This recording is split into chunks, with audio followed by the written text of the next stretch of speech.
So what's going on, guys, and welcome back to episode number 104 of our Portsmouth Crew mode on the PS4 FIFA 15, and we're going to be kicking off this episode with a very difficult game away from home in the quarter-final of the Champions League up against Borussia Dortmund. So we're hoping we can do our very best to try and get a good result, especially away from home. If we can get any decent result, we will still be in with a chance, because at home we do play very well. But unfortunately, as you can see there, we actually have a weakened squad out. Reason being, we had a lot of players very tired, and unfortunately we couldn't put out a stronger squad for this one, and it only took them 15 minutes and they broke us down. Very poor defending from us. We dived in a few times, and unfortunately Borussia Dortmund were just too good a side to play against, especially with a weakened side, and it just proves there that they were just too good for us. One player took it past about 5 or 6 of our players and started it into the back of net. But we do then get a good chance straight after kick-off to try and get ourselves back on level terms. Kingsley Coman runs past everyone. He keeps on going. He tries a shot from a tighter angle, but unfortunately it was a good save from Weidenfeller, who we tried to catch out at his near post. But in the 37th minute, they do get on the back on top again. Once again, Roche running down the wing. He has a shot, and well, when things aren't going right, they just aren't going right. And unfortunately for us, Simone Scuffet, one of the best goalkeepers we've ever had at this club, goes ahead and makes what I believe is a mistake. You can argue maybe it wasn't his mistake because it was hit with pace, but I think a goalkeeper should never be beaten at his near post, and unfortunately we found ourselves 2-0 down, and we went ahead and found ourselves 3-0 down. Kagawa plays the ball to Mandzukic. Mandzukic plays the ball inside to Kagawa once again, and he loops the ball over the top of Scuffet. This time Scuffet could do nothing about that one, but once again very poor defending from us, and we found ourselves 3-0 down away from home, and now we just had to try and go all out for it and try and get that all-important away goal, otherwise we would be in trouble. When the 70th minute, once again Borussia Dortmund have another good chance. Mandzukic plays the ball to Smelzer, has a good shot. Thankfully, we try and get the ball away, and we do actually manage to only lose 3-0. So we end up losing that game 3-0. We end up simming the game up against Hull, otherwise we was not going to have enough fitness to play the game up against Borussia Dortmund. This time we do put out probably our strongest possible squad, and we were hoping we could try and come back from a 3-0 deficit, but I saw it very unlikely, especially against the squad of Borussia Dortmund, when they just completely outplayed us, and the only chance we had was Kingsley Coman's in the first stages of the game.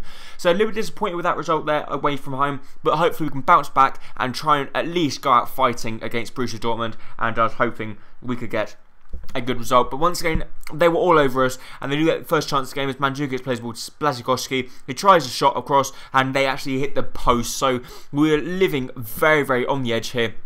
We get a good chance in the 35th minute as we whip the ball in the box from Gorka. It comes to Lukaku, and he actually finds the back of the net. So in the 35th minute, we found ourselves in front in the game, but still 3-1 behind on aggregate. So we're now hoping to try and get that other goal, which we could then try and push a little bit further forward and try and get that goal, which would take it to extra time. But Lukaku here in the 80th minute gets a good chance. We fire the ball across goal. It was a very good save from Weidenfeller, and we do then get a corner kick. But from the resulting corner kick, we whip the ball in the box from Kingsley Coman. Weidenfeller does come out. He takes out our player, which I thought was very good goalkeeping, but the referee deemed it to be a foul, and he sent Weidenfeller off. So if there could be any more bizarre circumstance at the end of the game, the referee had gone and sent off Weidenfeller. Gorka then steps up against his substitute goalkeeper, and he sends him the wrong way. So now we had 5 minutes at the end of the game to try and get something out of this game. If we could get one last goal, we would take it to extra time. So what a fantastic fight we had put up to try and get ourselves back into the game, especially after losing 3-0. But we do get a good chance in the 90th minute here. Sterling tries to keep the ball in play. He does. He plays the ball to Garber. Garber plays the ball to Coman. Coman wins a header, but it was a good save from their goalkeeper. And unfortunately, the game finished 2-0 to us. And we did come very close. Some absolutely epic 2 games up against Borussia Dortmund. The first leg was the one that let us down. A very poor performance from us, and actually losing 3-0 away from home was very poor, and that was pretty much what knocked us out the cup. And we showed that we could, or we do show the potential to go ahead and win the Champions League in the up and coming seasons, maybe next season or the season after. But before the end of this episode, we was going to be playing our last game, or our third and last game, which was going to be up against Stoke City, and they do actually get the first chance of the game, but thankfully Scuffet makes a fantastic save. But we then get another good chance. Coman tries a shot from outside the box, and thankfully for us, it was a very good goal from us, as he actually put the ball past Jack Butland and into the back of the net, leaving him no chance whatsoever. So in the 14th minute, we found ourselves 1-0 up in the game, and hopefully now we could try and hold on to this lead and progress in the FA Cup, as the season is always coming to an end as well. So hopefully we can try and pick up a few wins under our belt and try and finish as high up the table as we can, and also doing the best we possibly could in the FA Cup. But Simone Scuffet there making a fantastic double save there to deny Stoke from getting themselves back on level terms. They've actually whipped the ball in the box, and Nautovic puts a very, very good corner into the middle. Unfortunately, we can't do anything about it. It was a good header one. It comes to Hoof, a very good shot from Diouf, and Scuffet once again making a fantastic save. But in the 45th minute, for some reason our defence was no longer to be seen, and now Twitch runs through, plays the ball to Diouf, and he wasn't going to miss that one. So just before half time, we end up going we end up conceding a goal and getting back on level terms. So very, very poor defending from us. I don't know where our centre-backs were. One of them was completely missing.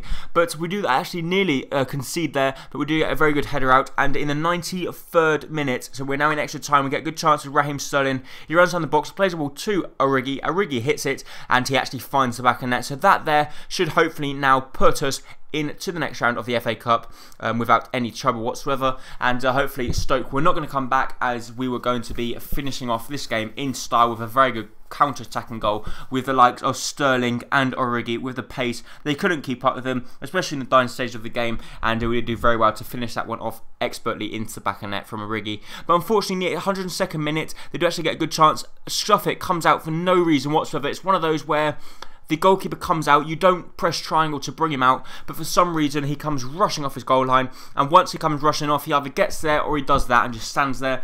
A little bit disappointing, but it went on to penalty shootout. The first penalty was going to be taken by Voldsmich, and he actually puts the ball into back of net past Jack Butland.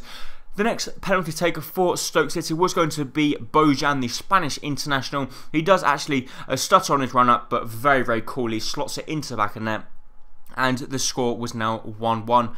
Bignotti, the youngster for us, once again slotting it into the back of net, so a very good finish from him. So the pressure was now back on Stoke.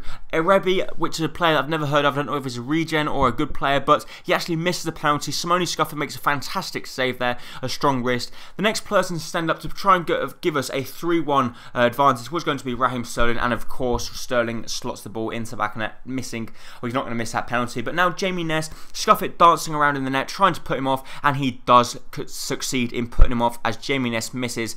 Origi, if he scores his penalty, we were going to be through into the next round. He tries a chip down the middle, and of course it works. But that's actually it for this episode.